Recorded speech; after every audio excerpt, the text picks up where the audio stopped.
Certo dia, uma mãe começa a gritar desesperadamente em um hospital, dizendo que a filha dela tinha acabado de desaparecer. E nisso, a polícia é chamada e as buscas se iniciam. Olá pessoal, eu sou Júlia, falo aqui da cidade de Tóquio. Meu nome é Alessandra e essa é a... Julie. Dá oi, Julie. Oi! Eu vou fazer uma coisa pra vocês verem. A Julie, ela não gosta da palavra que se chama kusai. Kusai significa o que, Alessandra? Fedido. Então, ó, cunhada, cunhadinha, cueca, coisa linda. Agora eu vou falar a palavra mágica. Kusai, kusai, kusai, kusai.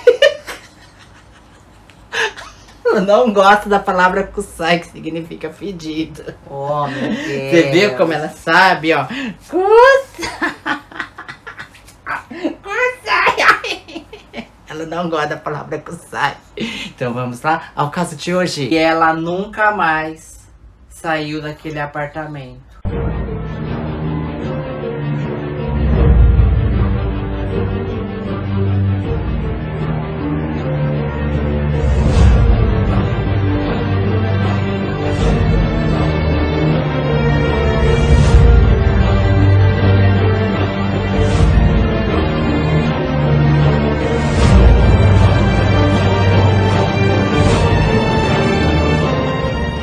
Um certo dia, uma mãe começa a gritar desesperadamente dentro de um hospital, dizendo que sua filha tinha sumido.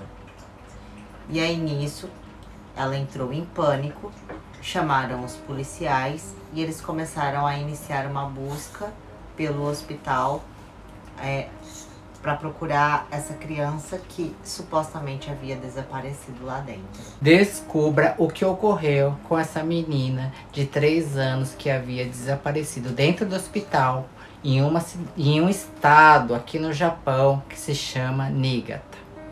Esse caso ocorreu no dia 20 de novembro de 2014.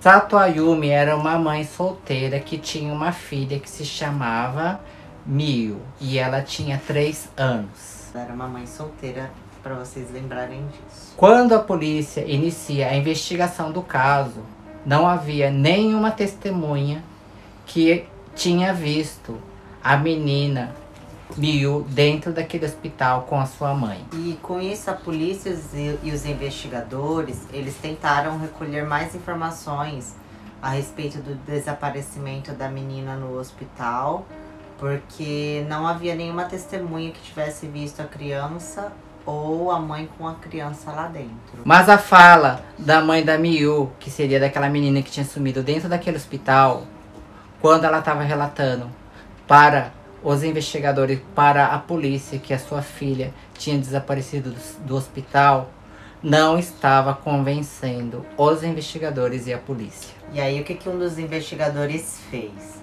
Ele começou a pressionar a Ayumi para ela contar realmente se a filha havia desaparecido ali. E após isso, ela assumiu que a sua filha não havia desaparecido dentro daquele hospital e que sim, ela havia caído de uma ponte de mais ou menos 4 metros de altura, que era a aproximadamente 1 quilômetro ali do hospital de distância. E isso havia acontecido na noite anterior. Sato Ayumi, de 24 anos, mãe solteira, ela vai presa. Mas o porquê a mãe, Sato Ayumi, tinha que tirar a vida da sua filha naquela ponte? Jogando a menina da ponte de quase 4 metros de altura e a criança caindo no rio. A Ayumi deu à luz a Miyu quando ela tinha 21 anos.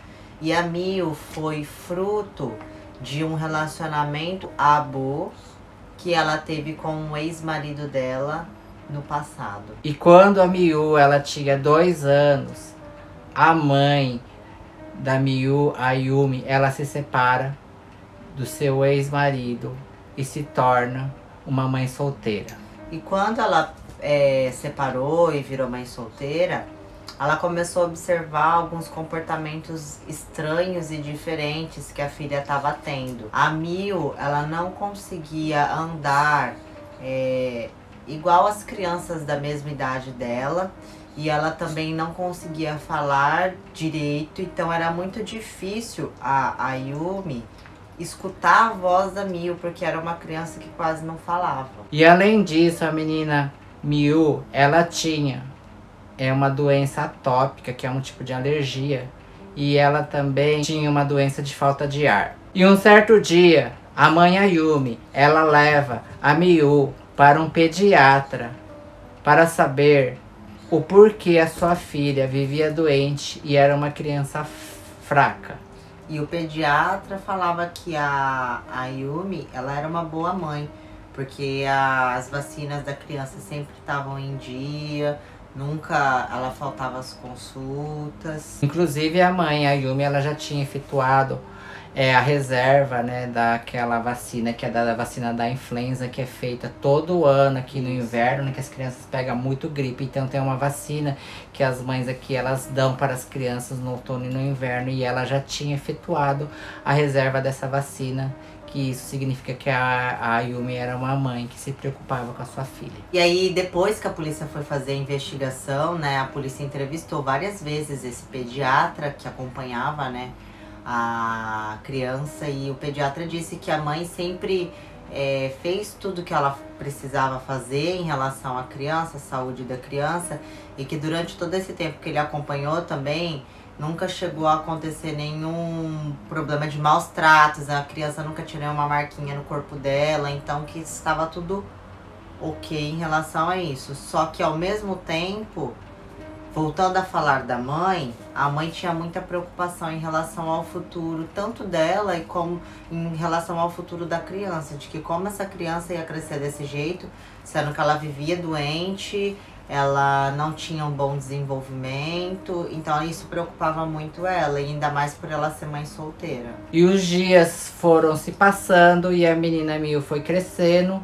e um certo dia a Yumi tinha um rapaz que trabalhava no emprego dela junto com ele, e ela vivia desabafando os problemas dela com esse rapaz japonês que se chama Akira. De como era difícil ser mãe solteira, de como era difícil você ter uma criança, um filho com a saúde tão frágil e que sempre ficava doente, ela não sabia mais o que fazer em relação a isso.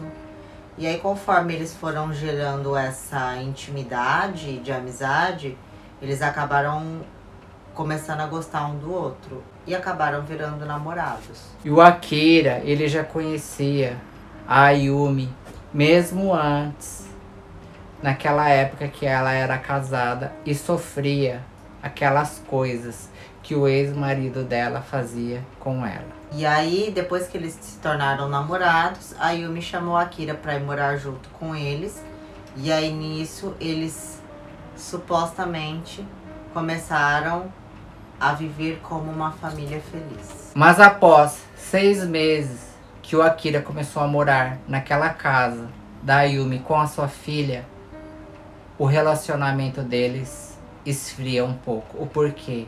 A menina Miu, ela vivia chorando e também vivia com dor. Isso. E aí o Akira foi começando a se afastar da Miu e começou a ficar frio com a Yumi. E aí aos poucos, oh meu Deus do céu. E aí aos poucos a Yumi começa a perceber que o Akira não estava mais sendo feliz ali naquela casa, né? E que ele também estava mudando o jeito dela em relação a ela. E ela percebeu que ela ia ter que fazer alguma coisa para que aquilo ali acabasse, né? E a chama do amor que existia entre os dois estava aos poucos se apagando por causa da menina Miu, que morava dentro daquela casa junto com os dois. E aí a Yumi começou a perceber que ela precisava de fazer alguma coisa para salvar aquele relacionamento dela com o Akira. Então o que ela faz? Ela começa a procurar na internet algum abrigo na qual ela pode deixar a Miyu para adoção. Mas antes dela colocar a Miyu para adoção, ela vai até a assistente social para tentar fazer uma consulta, dizendo que estava muito cansada de cuidar de uma filha doente e fraca. E aí a assistente social fala para ela que tem um método que é utilizado para crianças especiais, que ajuda muito nesses momentos, que seria uma vez por semana, ela abraçar a Miyu por 7 segundos e falar para ela que ela amava muito, muito, muito, muito, muito ela. E aí ela começa a tentar fazer esse método, né, dentro de casa, uma vez por semana, por 7 segundos, abraçando a Miyu e falando que a mamãe amava muito ela, muito ela, muito ela. Olha, a Julie me deixou muito emocionada que eu até troquei, gente. É uma vez por dia, 7 segundos, e falando as palavrinhas que amava, amava, amava, amava.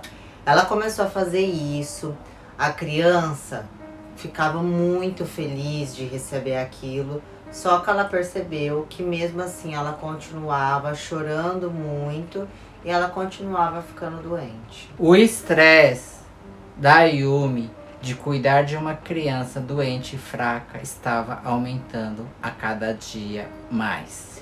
Aí, passado 30 dias que ela tinha feito aquela consulta com a assistente social, a Miyu teve febre na escolinha. E a escolinha ligou para a Yumi pedindo para que ela fosse buscar a sua filha lá na escola. Porque aqui no Japão, quando você coloca a sua filha na escola e ela fica doente na escola, os pais são obrigados a irem buscar os seus filhos na escola.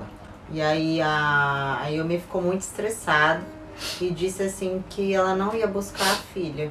E aí a escolinha pega e liga pro conselho tutelar, pedindo pro conselho tutelar ir buscar a menina. Aí a Yumi, ela muda de ideia e vai buscar a sua filha na escolinha. No outro dia, a Yumi foi chamada na prefeitura e a prefeitura e o conselho tutelar fizeram uma reunião com ela para saber o porquê que ela não quis buscar a filha na escolinha no dia anterior. E a Yumi percebe que se ela entrasse em discussão com o conselho tutelar e com a prefeitura, ninguém iria ajudar mais ela e ela iria perder a guarda da sua filha Miyu.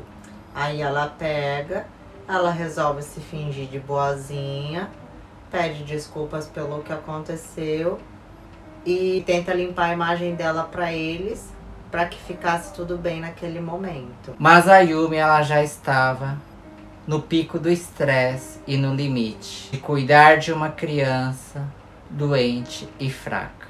Mas mesmo assim, naquele dia, ela foi com um sorriso no rosto buscar a criança na escolinha. E naquela época, a Yumi, ela começa a negligenciar a menina, a Yumi.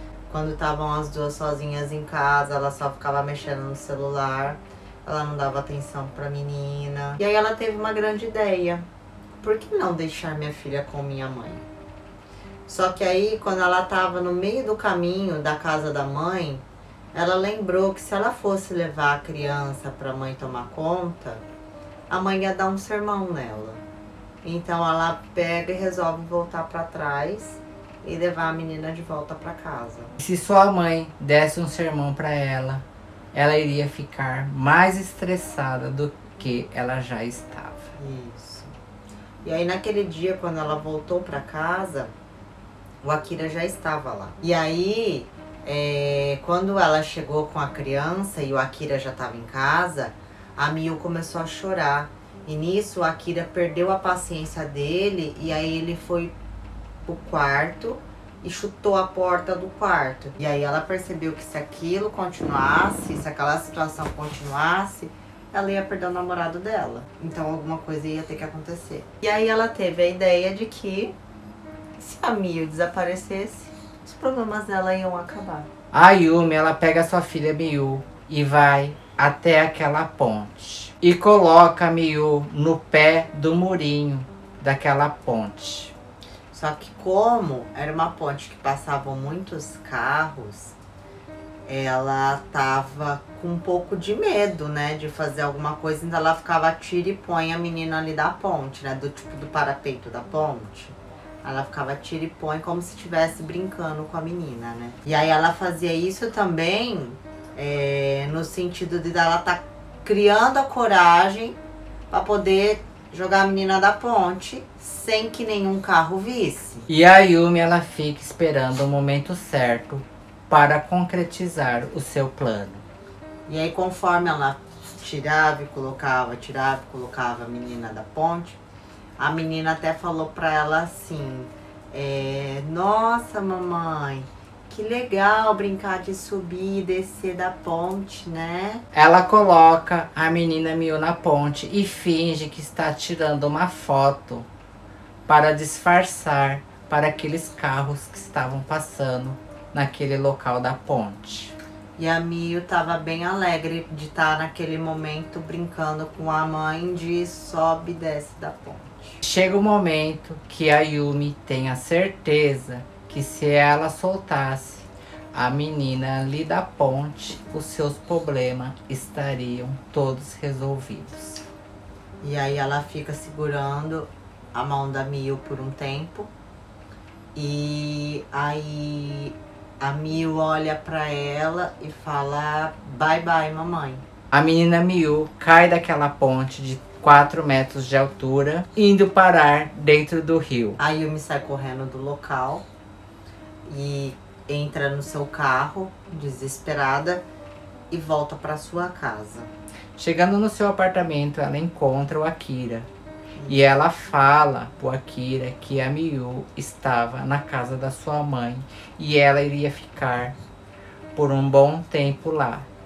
E ali começa a aquecer a chama do casal novamente. Como se nada tivesse acontecido. Aí eles fazem SEXO. Como se nada tivesse acontecido.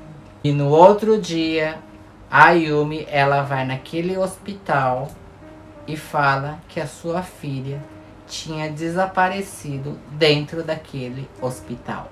Mas durante a investigação na qual os investigadores pressionaram ela acabou admitindo e confessando o que ela tinha feito e ela vai presa. No dia do seu julgamento, a Yumi fala que ela não tinha outra opção a não ser desaparecer com a menina Miu.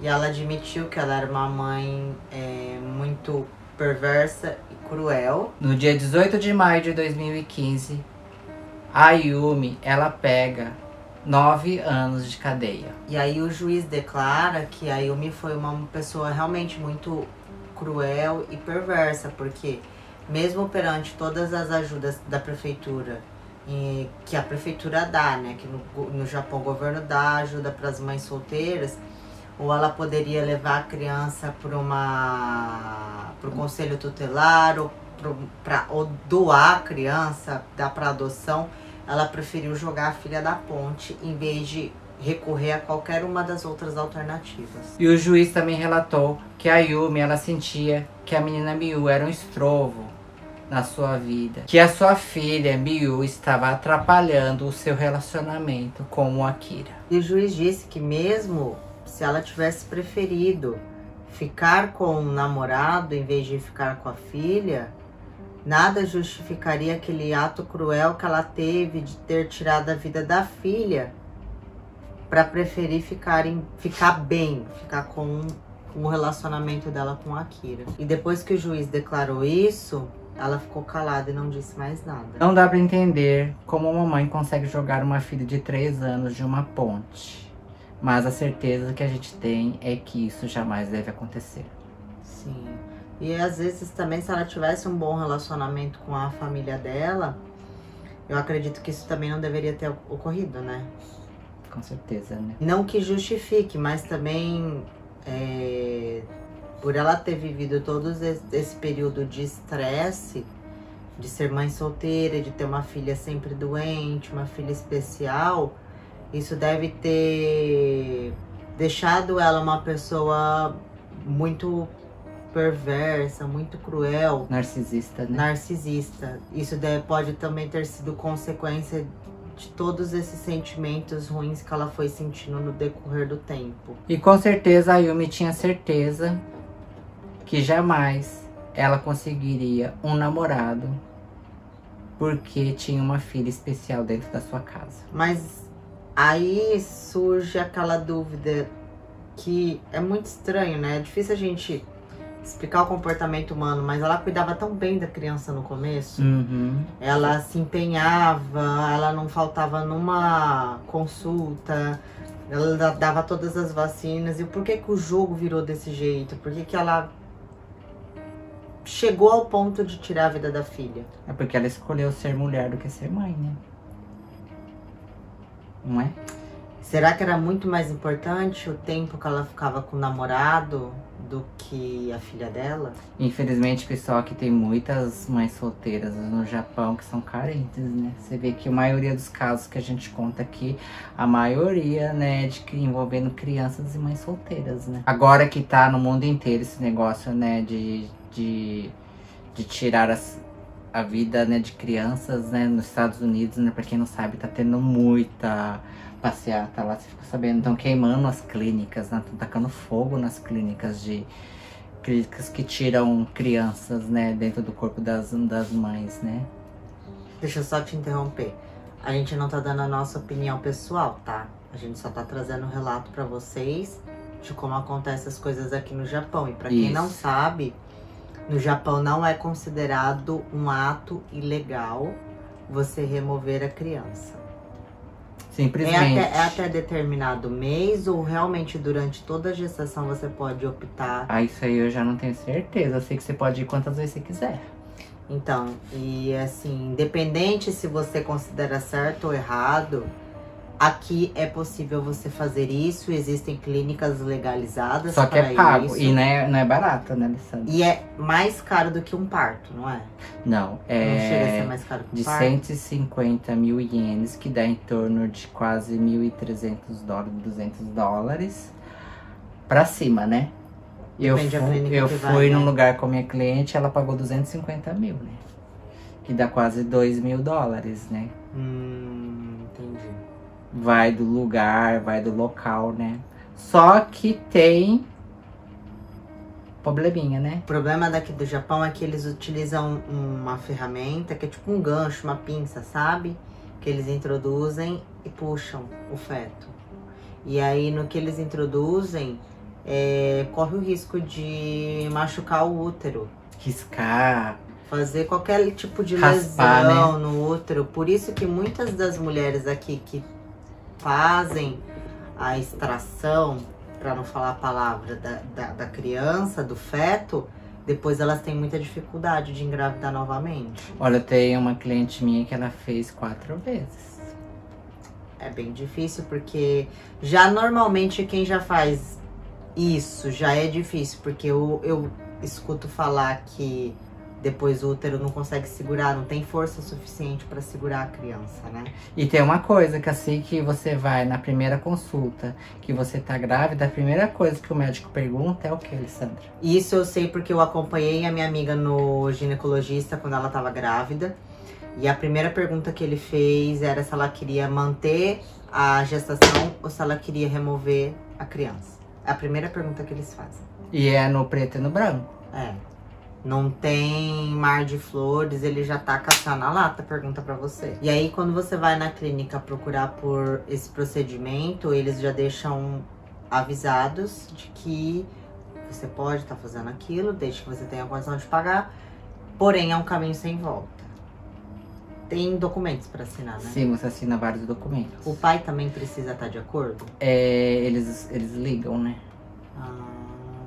Entendi. Então não precisa estar o casal. Não, a clínica vai ligar pra uma pessoa, a pessoa atende, né? Pode ser qualquer um se fazendo no pai da criança, dizendo que aceita as condições, né? E aí, que nem a gente disse também, que se às vezes ela tivesse um relacionamento melhor com a família, às vezes não podia ter tomado esse rumo à história, porque no dia, relembrando o que a gente contou, No dia que a criança estava com febre na escola e que eles pediram para ela buscar a criança, a Yumi chegou a ligar para a mãe dela para desabafar. E a mãe dela deu um sermão nela no telefone. Então esse era o motivo pelo qual a Yumi nunca conseguia desabafar com a mãe nenhum problema em relação à vida dela de mãe solteira ou em relação aos problemas de ter uma criança especial. Mas aí, Alessandra, a gente pensa, né? Quantas mães têm filhos especiais? Não sei se é essa palavra é certa, ou filhos com problemas e não tem ninguém para conversar, né? Não tem uma pessoa para dar uma palavra de apoio, ou às vezes só escutar. Né? Às vezes a gente só quer desabafar, não quer receber nada em troca, só quer alguém que escute, né?